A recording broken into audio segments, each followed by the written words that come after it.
शेख हसीना के खिलाफ बांग्लादेश में स्टूडेंट प्रोटेस्ट अभी भी जारी हैं। जो प्रोटेस्ट एक एंटी कोटा पीसफुल एजिटेशन से शुरू हुआ था, वो अब डिक्टेटर हसीना के बर्बरता के चलते एक प्रो डेमोक्रेसी मूवमेंट बन रही है। 30% का फर्जी फ्रीडम फाइटर कोटा तो वहां के सुप्रीम कोर्ट ने हटा दिया, लेकिन अब मुद्दा यह है कि एक आजाद सो कॉल्ड डेमोक्रेटिक देश में हसीना सरकार की पुलिस और आर्मी स्टूडेंट प्रोटेस्टर्स पे इस तरीके से गोलियां कैसे दाग सकती है, हेलीकॉप्टर से स्टूडेंट्स को कैसे मार गिरा सकती है, स्टूडेंट ऑर्गेनाइजर्स को किडनैप ऐसे कैसे किया जा सकता है, उन्हें टॉर्चर ऐसे कैसे किया जा सकता है। 9,000 से ज्यादा प्रोटेस्टर जेल में हैं, 20,000 से ज्यादा जख्मी हैं, ऑफिशियली 200 डेड, लेकिन अनऑफिशियल रिपोर्ट्स की माने तो 1,000 से ज्यादा लोगों की मौत हो चुकी है और हजारों क्रिटिकली इंजर्ड है। और शेख हसीना इस मैसेकर की जिम्मेदारी तक नहीं ले रही हैं, उल्टा दूसरों को ब्लेम कर रही हैं। अभी भी बांग्लादेश के कई शहरों में पुलिस हर मोड़ पर तैनात है। रात को हेलीकॉप्टर की आवाज सुनाई देती है और उसी रात के अंधेरे में स्टूडेंट्स के घरों पर पुलिस की रेड होती है और फोन पर अगर कोई पॉलिटिकल मैसेज, कोई वीडियो दिख जाए या वीपीएन तक मिल जाए तो अरेस्ट होना एकदम अश्योर्ड है। मगर अरेस्ट और पुलिस टॉर्चर के बाद भी स्टूडेंट्स का कहना है कि यह मूवमेंट जारी रहेगा जब तक उनकी 9 पॉइंट डिमांड मीट नहीं हो जाती है। क्या है ये 9 point demands of the students of Bangladesh? Supreme court के 30% फ्रीडम फाइटर कोटा हटाने के बाद भी स्टूडेंट्स इतना आग बबूला क्यों हैं? स्टेप डाउन तो छोड़ो, क्या शेख हसीना एक बार भी माफी मांगेगी? हसीना की पुलिस, हसीना की आर्मी के खिलाफ अभी देश और दुनिया को क्या क्या सबूत मिल रहा है? क्या यह प्रोटेस्ट बांग्लादेश में बिगड़ते इकोनॉमिक और जॉब सिचुएशन हालत को भी दर्शाता है? और क्यों स्टूडेंट्स का मानना है कि डिक्टेटर दीदी कितना भी पुलिस लगा ले, आर्मी लगा ले, मीडिया का दम लगा ले, अभी यह महीना जुलाई अगस्त 2024 हसीना का बिगिनिंग ऑफ द एंड है। बांग्लादेश के होम मिनिस्टर के हिसाब से प्रोटेस्ट और क्रैकडाउन के चलते करीबन 150 लोगों की मौत हुई है। प्रथम आलो, एक रिलायबल मीडिया हाउस, उसके हिसाब से 210 लोगों की मौत कंफर्म्ड है।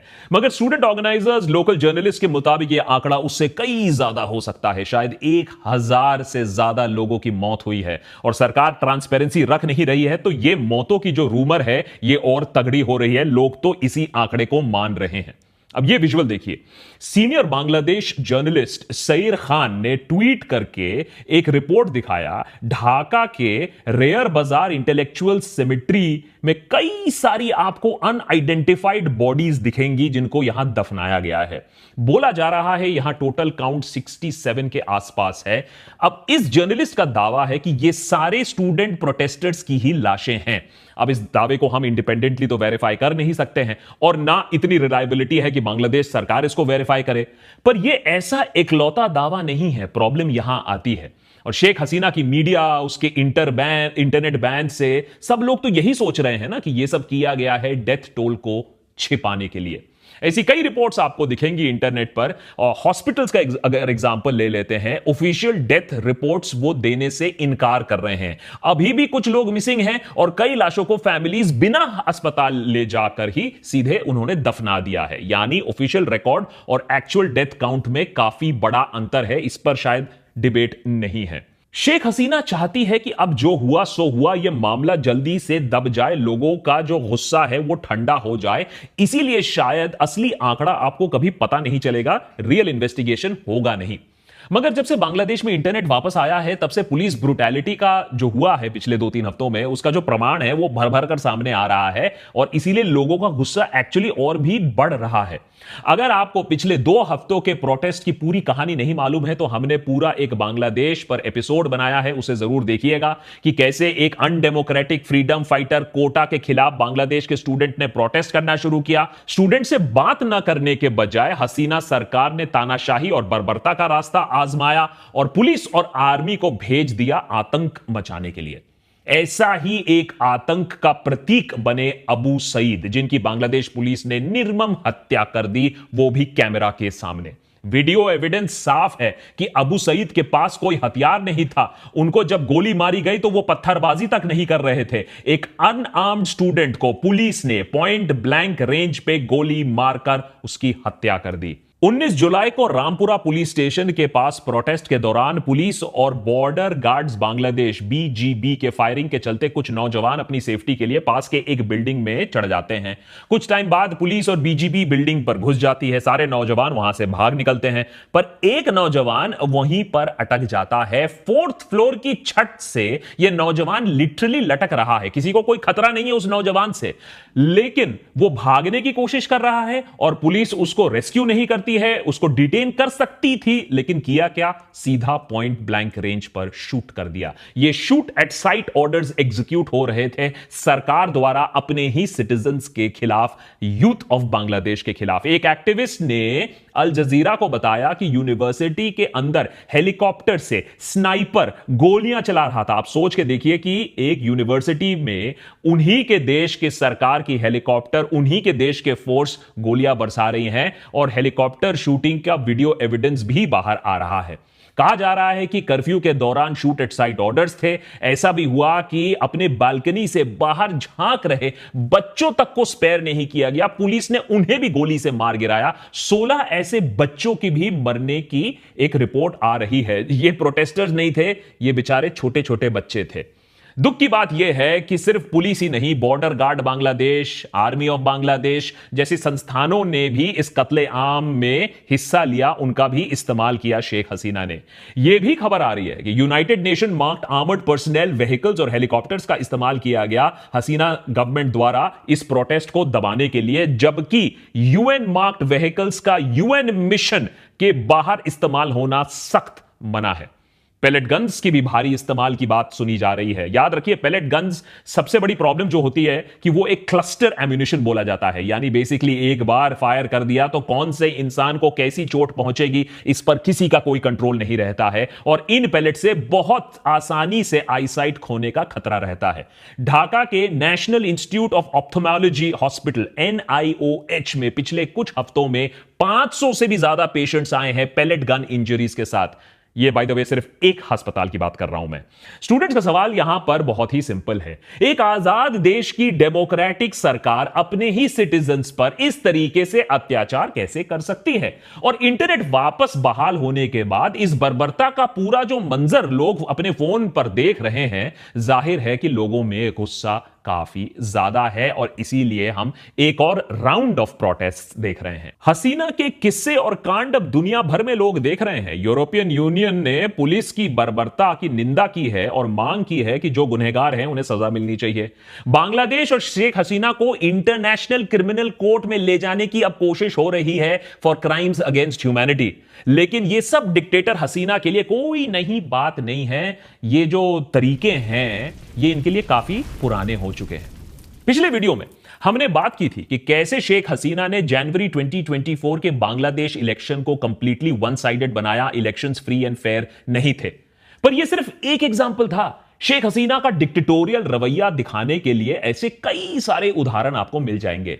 अपने डिक्टेटर टूलकिट का इस्तेमाल करके उन्होंने एक कंप्लीटली ऑपोजिशन मुक्त बांग्लादेश बनाने की कोशिश की है। 2014 से ऑपोजिशन पार्टी BNP की सुप्रीमो खालिदा जिया को हाउस अरेस्ट में रखा है। मेन ऑपोजिशन BNP के सेक्रेटरी जनरल का कहना है कि जुलाई 2023 और जनवरी 2024 माने इलेक्शन से ठीक पहले, इसके बीच पूरे 27,000 BNP लीडर्स और एक्टिविस्ट को जेल में डाला गया था। करीबन 10,000 कार्यकर्ताओं को असॉल्ट किया गया था और 30 ऑपोजिशन वर्कर्स की मौत भी हो चुकी थी। Author and activist Mushtaq Ahmed, जिन्होंने कोविड मिसमैनेजमेंट पर हसीना को क्रिटिसाइज किया और करप्शन का मुद्दा उठाया देश में, उनको साइबर सिक्योरिटी एक्ट के तहत जेल में डाला गया। 6 बार उनको बेल डिनाई की गई और फिर एक दिन अचानक जेल में मुश्ताक की मौत हो जाती है। इस तरीके से हसीना ने अपने क्रिटिक्स को साइलेंस किया है और दूसरों को चेतावनी दी है कि अगर वो अपनी आवाज उठाएंगे तो उनका क्या होगा। 2018 में कई स्कूल स्टूडेंट्स ने रोड सेफ्टी के मुद्दे पर एक पीसफुल रैली का आयोजन किया। नॉन वायलेंट धरना और रास्ता रोको का मेथड अपनाया। तब भी शेख हसीना की पुलिस ने स्टूडेंट्स पर लाठियां बरसाई, टीयर गैस का इस्तेमाल किया गया। शेख हसीना की पार्टी आवामी लीग का स्टूडेंट फ्रंट, जो छात्र लीग है, उनके मेंबर्स ने प्रोटेस्टर्स और जर्नलिस्ट पर हमला किया। आप सोच के देखिए, रोड सेफ्टी जैसा सिंपल और नॉन कंट्रोवर्शियल मुद्दे पर भी डिबेट और क्रिटिसिज्म शेख हसीना को बर्दाश्त नहीं है। जो बच्चे 2018 में इसी तरीके से प्रोटेस्ट कर रहे थे ये रोड सेफ्टी के लिए, वही बच्चे आज यूनिवर्सिटी स्टूडेंट्स हैं और उनका ही ये कोटा रिफॉर्म प्रोटेस्ट और भी भयंकर तरीके से हसीना ने उसको क्रैकडाउन करने की कोशिश की, लेकिन ये क्रैकडाउन उनके खिलाफ अभी बैकफायर कर चुका है। मगर यह मत समझिए कि शेख हसीना बैक डाउन कर रही है, ना ना ना, उनकी सरकार तो उल्टा ब्लेम गेम खेल रही है, रिस्पॉन्सिबिलिटी नहीं ले रही है और प्रोटेस्टर्स को ऑपोजिशन एजेंट्स और टेररिस्ट बुला रही है। सरकार का कहना है कि स्टूडेंट मूवमेंट को ऑपोजिशन बीएनपी और जमात के टेररिस्ट ने इन्फिल्ट्रेट किया, स्टूडेंट्स को पार्टीज ने एक ढाल की तरह इस्तेमाल किया और पुलिस और मिलिट्री पर अटैक करवाया। इस बुनियाद पर 1 अगस्त को हसीना सरकार ने जमाते इस्लामी और उसके स्टूडेंट विंग इस्लामी छात्र शिविर को भी अब बैन कर दिया है उनके एंटी टेरर लॉ के हिसाब से। हसीना का मानना है कि जमात और शिविर और बीएनपी मिलके स्टूडेंट्स को यूज करके हसीना सरकार पर हमला कर रहे थे, उन्हें गिराने की कोशिश कर रहे थे।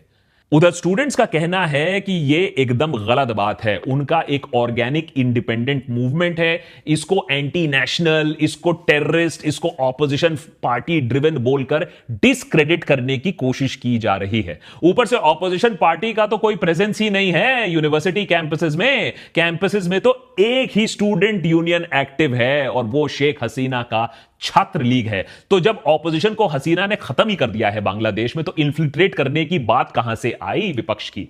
ऊपर से ढाका मेट्रो में किसने तोड़फोड़ की, किसने सरकारी दफ्तरों पर अटैक किया, इस चीज पर अभी क्लैरिटी नहीं है। बिना उस क्लैरिटी के पूरे मूवमेंट को दोषी बनाना वो भी सही नहीं है।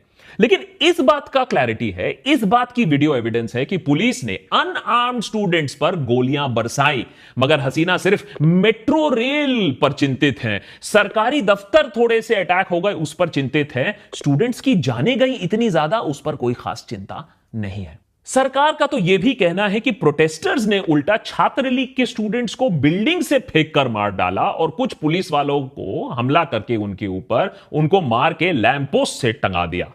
यह गंभीर आरोप है। अगर यह बात सच है, इसका कोई भी एविडेंस निकलता है तो सख्त कार्रवाई होनी चाहिए। मगर इन बातों का स्टूडेंट प्रोटेस्टर्स एकदम खंडन करते हैं, इसको डिनाई करते हैं। वो कहते हैं यह सरकारी प्रोपेगेंडा है, लोगों को मिसगाइड करने के लिए और उन्हें डिस्क्रेडिट करने के लिए। तो एविडेंस इस चीज का हमें भी इंतजार है। मगर अबू सईद ने जिस तरीके से उसको मारा गया, पॉइंट ब्लैंक रेंज पर मारा गया, उससे तो यही दिखता है कि पुलिस की तरफ से काफी ज्यादा बर्बरता हुई। अगर सरकार पूरे प्रोटेस्ट को डेमोक्रेटिकली होने देती, डेमोक्रेटिकली रिजॉल्व कर लेती, तो शायद इतना बड़ा वायलेंस ना होता और ना शेख हसीना पर इतनी बड़ी आफत आती। मगर उल्टा सरकार ने सोचा नहीं, हेलीकॉप्टर इस्तेमाल करते हैं, pellet gun, shoot at site, information blackout कर देते हैं, इंटरनेट खत्म कर देते हैं, छात्र लीग को गुंडागर्दी करने का लाइसेंस दे देते हैं। अब ये सब होने के बाद जब इंटरनेशनल क्रिटिसिज्म आ रहा है तो सरकार कह रही है वो तो मजबूर थी ये सब कदम उठाने के लिए। सरकार ने और भी ऊट पटांग बयान देने शुरू कर दिए। यह भी डिक्टेटरशिप का एक अहम हिस्सा होता है। बांग्लादेश के minister for state for information and broadcasting Mohammad Arafat ने यह कह दिया है कि सरकार ने इंटरनेट शटडाउन थोड़ा ही ना किया है, बल्कि ये तो प्रोटेस्टर्स थे जिन्होंने under water fibre optic cables जला दिए, ठीक उस स्पॉट पर जहां अंडर वाटर केबल्स जमीन पर आते हैं, ग्राउंड स्टेशन पर आते हैं। इस बयान को एक जोक की तरह लिया जा रहा है बांग्लादेश में, क्योंकि इंटरनेट कटने से प्रोटेस्टर्स को ही सबसे ज्यादा नुकसान था। याद रखिए 2018 के रोड सेफ्टी प्रोटेस्ट्स के दौरान भी इंटरनेट शटडाउन किया गया था। अराफात साहब ने यह भी कहा कि ये कहीं ना कहीं एक्टिविस्ट, जो ये अनरूली एलिमेंट्स थे, इन्हें ड्रग्स दिए गए थे, इसीलिए प्रोटेस्टर्स सीना ठोक के पुलिस के सामने खड़े हुए थे, क्योंकि वो नशे में थे। लेकिन जिस पावर के नशे में हेलीकॉप्टर से यूनिवर्सिटी स्टूडेंट्स पर फायरिंग हो रही थी, वो नशा अराफात साहब को नहीं दिखा। मगर स्टूडेंट्स का बेखौफ पुलिस के सामने खड़ा होना, उनका मरना, वो उनको नशा दिख रहा है। अब हसीना एक नेशनल डे ऑफ मॉर्निंग का ऐलान कर चुकी हैं वायलेंस, वैंडलिज्म, आर्सन और टेररिस्ट एक्टिविटीज के विक्टिम्स के लिए।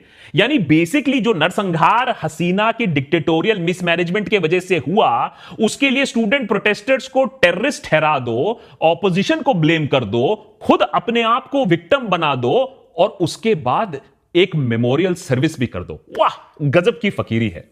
अपने आप को निर्दोष दिखाने के लिए हसीना ने यह भी कह दिया है कि यूएन या कोई और देश अपने एक्सपर्ट्स बांग्लादेश भेज सकती है, वायलेंस को इन्वेस्टिगेट करा सकती है, क्योंकि इतना वायलेंस के चलते अब तो बांग्लादेश में एफडीआई इन्वेस्टमेंट्स और भी कम हो जाएंगी। 19 जुलाई को नाहिद इस्लाम, जो कि एक प्रोटेस्ट कोऑर्डिनेटर है, उनको प्लेन क्लोथ्स पुलिस वाले उठाकर ले जाते हैं। नाहिद को ब्लाइंडफोल्ड किया जाता है, हैंडकफ किया जाता है, टॉर्चर टेक्निक्स इस्तेमाल किए जाते हैं, पूछताछ की जाती है उनसे। 21 जुलाई को बेहोश नाहिद को एक सड़क किनारे छोड़ दिया जाता है। होश आने के बाद नाहिद घर पहुंचते हैं, उनको अस्पताल लिया जाता है।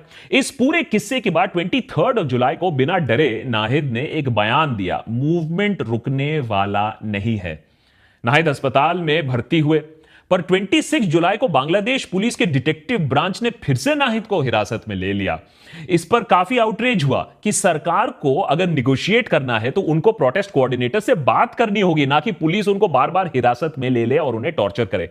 28 जुलाई को नाहिद और 5 और कोऑर्डिनेटर्स जो कि डिटेक्टिव ब्रांच की कस्टडी में थे, उनका स्टेटमेंट आता है कि वो प्रोटेस्ट को बंद कर रहे हैं क्योंकि उनका quota reform demand supreme court ने पूरा कर दिया है, 30% रिजर्वेशन हटा दिया है। उसी दिन रात को लेकिन दूसरे कोऑर्डिनेटर्स ने एक स्टेटमेंट इशू किया, और यहां देखिए स्टूडेंट्स कितना नहीं डरते हैं इस तानाशाह से। स्टेटमेंट रेड, खून खराबा और मास अरेस्ट करने के बाद इस सरकार ने हमारे कुछ कोऑर्डिनेटर्स को हिरासत में लेकर गन पॉइंट पे मूवमेंट को बंद कराने की कोशिश की है।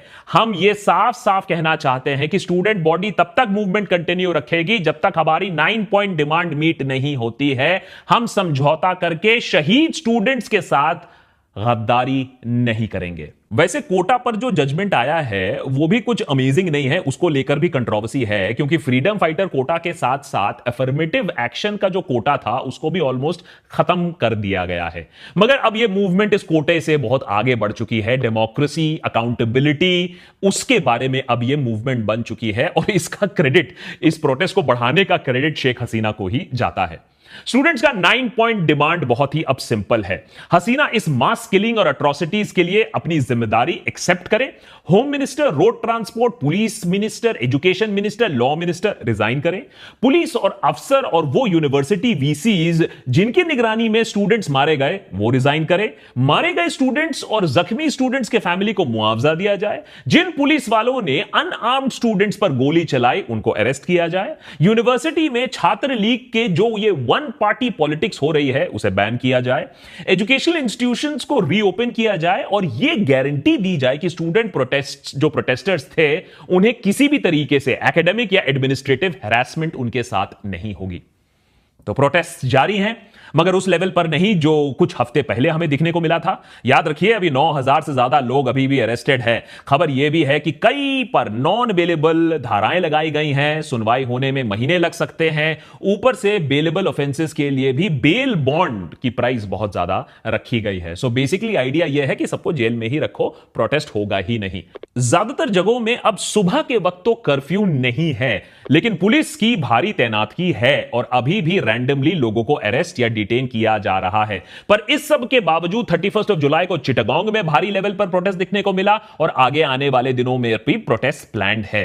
इन प्रोटेस्ट का जो एक पीक था शायद वो निकल चुका है, मगर कई प्रोटेस्टर्स के हिसाब से यह शेख हसीना के लिए बिगिनिंग ऑफ द एंड है। पहले जो लोग सोचते थे कि देयर इज नो ऑल्टरनेटिव, अब वो सोच रहे हैं कि why is there no alternative in a democratic system. ऐसा क्यों है कि इंडिपेंडेंट वॉइसेस को इस तरीके से दबाया जा रहा है और ऑपोजिशन मुक्त बांग्लादेश बनाया जा रहा है। ऊपर से इकोनॉमी की हालत खराब है, महंगाई और बेरोजगारी, अभी उससे लोगों की हालत त्रस्त है। पहले तो यह डर था कि अगर हसीना नहीं तो बीएनपी और जमात जैसे इस्लामिस्ट पार्टीज पावर में आ जाएंगी और बांग्लादेश पाकिस्तान की तरह फंडामेंटलिस्ट की गिरफ्त में आ जाएगा। मगर इस स्टूडेंट मूवमेंट ने एक तरीके से लीडरशिप और एकता भी दिखाई है, और यह भी लोगों में एक आशा जगाई है कि ये जो पार्टी है ये दूसरे पार्टी स्टूडेंट्स दूसरे पार्टी के इन्फ्लुएंस में नहीं आएगी, और हो सकता है कि इनमें से ही कुछ स्टूडेंट्स बाद में जाकर एक प्रोग्रेसिव ऑल्टरनेटिव फोर्स बने बांग्लादेश में। तो क्या स्टूडेंट्स ही बांग्लादेश के लिए एक ऑल्टरनेटिव पॉलिटिकल फ्यूचर देंगे? हो सकता है, हमें तो यही आशा है। If not Hasina then who, विकल्पों के, यही था नारा बांग्लादेश में कई सालों से। जवाब में अब स्टूडेंट्स कह रहे हैं विकल्पों आमी, ऑल्टरनेट मैं हूं। इस हौसले के बावजूद लेकिन एक प्रोग्रेसिव ऑल्टरनेटिव तलाशना आसान नहीं होगा, बनाना आसान नहीं होगा। याद रखिए हसीना के पास इंटरनेशनल सपोर्ट भी है, चाहे इंडिया, चाइना, रशिया, मगर कहीं ना कहीं जुलाई 2024 बांग्लादेश पॉलिटिक्स के लिए एक बहुत बड़ा इंपॉर्टेंट चैप्टर होने वाला है। हसीना को ज्यादा कुछ नहीं करना था, बस लोगों का ट्रस्ट वापस जीतने के लिए दो तीन चीजें करना था उसको।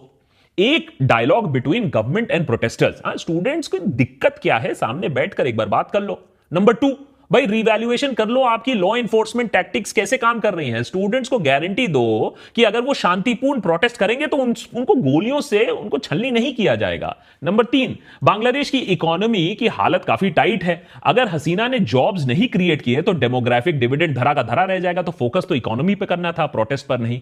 लेकिन ये सब कदम लेना, बातचीत करना, इकोनॉमी पे फोकस करना डिक्टेटर के लिए बहुत मुश्किल काम होता है। और हो सकता है कि कुछ दिनों बाद ऊपर ऊपर आप देखें कि बांग्लादेश में सब कुछ नॉर्मल हो जाए, मगर हसीना का फिर से जनता पर जो भरोसा है उसको जीतना काफी कठिन होगा, खासकर की जो युवा जनता है। और यही वो युवा है जो आगे जाके बांग्लादेश का पॉलिटिकल फ्यूचर तय करेगी। उनके पॉलिटिकल एस्पिरेशंस की बस अभी शुरुआत हो रही है और हसीना के लिए बिगिनिंग ऑफ द एंड।